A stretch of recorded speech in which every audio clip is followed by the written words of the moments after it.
भूमिपूजनाआधीच सेना भाजपमध्ये वादाला कारणीभूत ठरलेल्या मोठागाव माणकोली आणि दुर्गाडी 6 पदरी नवीन पुलाचं अधिकृत भूमिपूजन मुख्यमंत्र्यांच्या हस्ते कोणगावमध्ये करण्यात आलं।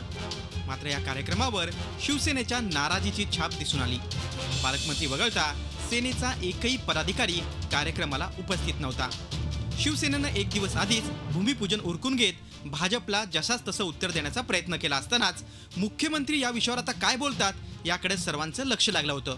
सुरुवातीलाच पालकमंत्री एकनाथ शिंदे यांनी भाषणात हा मुद्दा काढला। शिंदे यांनी आपल्या भाषणात शिवसेनेच्या नाराजीला मोकळी वाट करून दिली।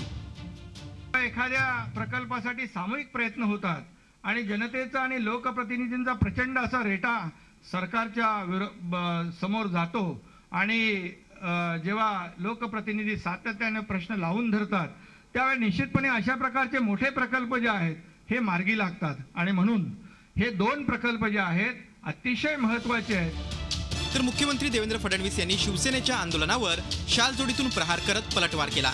अशा छोट्या मोठ्या गोष्टींना फार महत्त्व द्यायचं नसतं असं सांगत मुख्यमंत्र्यांनी शिवसेनेच्या आंदोलनातील हवाच काढून घेतली।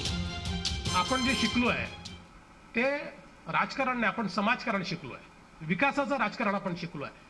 माननीय मोदीजींनी आपल्याला विकासाचं राजकारण सांगितलेलं आहे। त्याच्यामुळे या छोट्या मोठ्या गोष्टींमध्ये आपण फार लक्ष घालायचं नसतं। कार्यकर्त्यांचा उत्साह असतो, ते काही गोष्टी उत्साहात करतात, त्याच्याकडे दुर्लक्ष करायचं असतं। या संपूर्ण कार्यक्रमात शिवसेनेला कुठेही वाव न देऊन एक प्रकारे शिवसेनेवर कडी करण्यात मुख्यमंत्री यशस्वी झाले।